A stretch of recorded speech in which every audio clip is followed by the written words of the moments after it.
Good morning, Only Sams. I'm your host, Sam Lombardo. It is Saturday, the 22nd of November, 2025. Thank you for joining us. The last 2 days, we've had NBA games that have just blown the socks right off, folks, so let's get straight into it. And our top story tonight, two of the top teams in the league right now, will they get into it in a really tight matchup as the Denver Nuggets, will they defeat the Houston Rockets? Alperen Sengun, well, he's been labelled as baby Nikola Jokic for the last few years, and despite having a great season in his own right, the Joker certainly showed him who daddy was tonight, scoring a 34-point near triple-double, outclassing Sengun's 14 points. Kevin Durant, well, he was off tonight, only scoring 13 points. But lucky the Rockets have Rich Guy Reed, he scored 27 points off the bench in a career high. Well done, Reed. Perhaps you were worthy of a top 3 pick. Crazy to say that about a guy who averaged 4 points last year. Anyway, him and Heyman's best efforts, well, they weren't enough to tame the Joker and Jamal Murray. The Blue Arrow, well, he proves how little the All-Star game matters. He's never been one before, despite being an all-time big game player and a champion. While other Murrays like DeJounte, they've been selected and now are nobodies. NBA logic. The Brooklyn Nets, well, they're making another win tonight, defeating the Boston Celtics. Michael Porter Jr. shines with 33 points, but not everybody in Brooklyn was happy with MPJ on his special night. Nick Claxton gets heated with MPJ because he stole a rebound of his. Pretty odd for a guy to get this upset about a rebound when he's only won 3 games this season. Perhaps this isn't the first time that Michael Porter Jr. has stolen something from Nick Claxton. The Toronto Raptors, well, they continue their winning ways, destroying the Washington Wizards. Brandon Ingram, Scotty Barnes, RJ Barrett, and Sandro Mamukelashvili all score over 20 points. Yep, Sandro Mamukelashvili, he scored 23 points in 21 minutes. Well done, Mamu. I'm sure your fellow countryman Marab Dvalishvili is really proud of you. Can you imagine being a teacher in Georgia, having to read names out like theirs every day in roll call? They're the real ones who deserve a raise. The Miami Heat, well, they beat the Chicago Bulls by 36 points. The Chicago Bulls, they're such an odd team to read. They can go from one day beating the Denver Nuggets to the next getting pumped by the Heat. Anyway, in an NBA first, a player is ejected for actually helping a referee. Yep, that's right. Kevin Huerter, well, he gets ejected for tapping the ball to a referee after a foul call. I hope you learned a valuable lesson there, Red Velvet. Never help out a referee. They're only there to be yelled at. Sean Livingston. The New Orleans Pelicans, well, they remain winless with Zion Williamson in the starting lineup this season. Yep, they get beat by the Dallas Mavericks. Cooper Flagg scores 29 points tonight in a career high for him. It's amazing, isn't it? You play a number 1 pick in his right position and he becomes good all of a sudden. Who would have fucking thought? If Coop keeps this up, he might actually make the Dallas Mavericks watchable this season. He could average a 50-point triple-double and they still wouldn't be watchable. Anyway, there was also a little bit of controversy in this matchup too tonight. Rookie Jeremiah Fears, well, he gets into it with PJ Washington. It's good to see a rookie not back down and stand up to a challenge. They should hyphenate his name from Jeremiah Fears to Jeremiah Fears Nothing. Good on you, Jeremiah. The Phoenix Suns, well, they make a miraculous comeback tonight to cage the Minnesota Timberwolves. Yeah, they were down by 8 points with 50 seconds to go and still got the win, led by Colin Gillespie. This guy scored 20 points off the bench tonight and has consistently been their second best player all season. Hey Devin, where did you find this guy? Make sure you keep him around and also keep him clear of any Kardashians. We don't want that curse spreading, mate.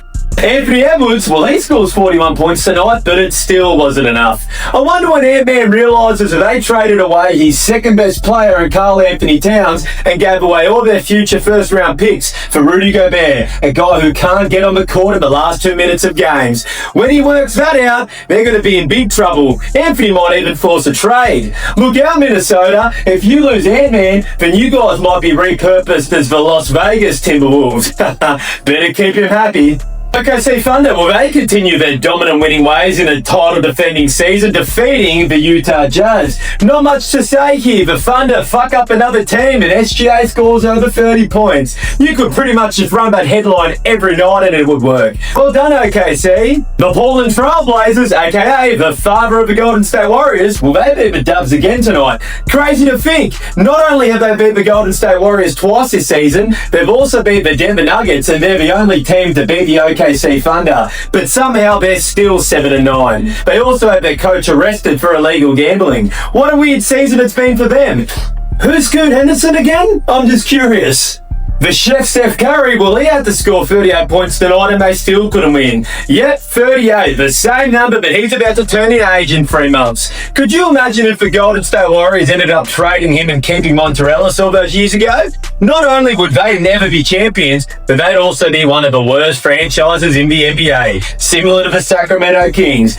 Jesus Christ, lucky you guys got Steph, because I don't know where you'd be. And in yesterday's games, two teams who needed to win as much as kids in Uganda needed water, well, they finally got that W. Yep, the Memphis Grizzlies and the Philadelphia 76ers. But let's start in Philly. The 76ers, well, they beat the Milwaukee Bucks. And yes, it was without Giannis Antetokounmpo, but I'll tell you what, the 76ers right now, they'll take a win any way they can. Tyrese Maxey, well, he's continuing his elevation to superstardom, scoring 54 points, looking like a genuine franchise player. Crazy to think, but if Mike Muscala of OKC didn't make this shot almost 5 years ago, Philly would never get Tyrese Maxey. Well done, Moose. You even played for Philadelphia, but I'll tell you what, making that shot for OKC, well, that's the greatest contribution you ever gave to the city of brotherly love. Great job, Mikey. Look who finally showed up to work again. The second highest paid podcaster in the world behind Joe Rogan himself. Yep, it's Podcast P, Paul George. He chipped in for over 20 points. Great one, Paulie. Perhaps we'll see you do that again. You're getting paid $50 million, so it's kind of nice to see you back at work.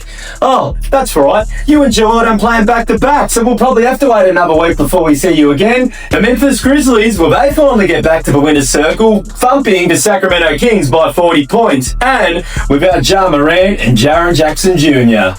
Aldama, well, he scores 29 points tonight, finally looking good this season despite getting paid a big bag in the off-season. Well, Jock Landale, he also scored over 20 points tonight off the bench. Well done, true blue Australian right here. I'm sure Jock's going to celebrate with a couple of VBs after the game. Hey Jock, give a swig to Jaren Jackson Jr. after the game to toughen him up a little bit. The guy's over 7 foot tall and can't even grab a fucking rebound. The Orlando Magic, well, they cruised past the Los Angeles Clippers, beating them pretty comfortably. Franz Wagner and Jalen Suggs, well, they make the Lakers' little brother look second rate. They're now 4-11 for the season. They're giving garbage franchises like the Sacramento Kings and the Brooklyn Nets a run for their money as the worst organizations in the league. I'm sure Steve Ballmer doesn't regret investing over $300 million into the Intuit Dome or trading SGA and J-Dub for a low-managing Kawhi and Podcast P. Keep your chin up, Stevie. The San Antonio Spurs, well, they whack the Atlanta Hawks without Victor Wembanyama, without Stephen Castle, and without Dylan Harper. What a future those guys have. De'Aaron Fox scores 26 points to go with Keldon Johnson's 25, and also Nickeil Alexander-Walker, well, he scores 38 points for the Hawks. And maybe he might actually start getting a little bit of attention at the family barbecues now instead of it all going to his first cousin SGA. Yep, imagine being an NBA player and scoring 38 points, but you're the cousin of the MVP and Finals MVP. Poor old Nickeil, you're not even the best hooper in your own family. This is Good Morning Only Sam. I can't wait to see you next time, and yeah, buddy.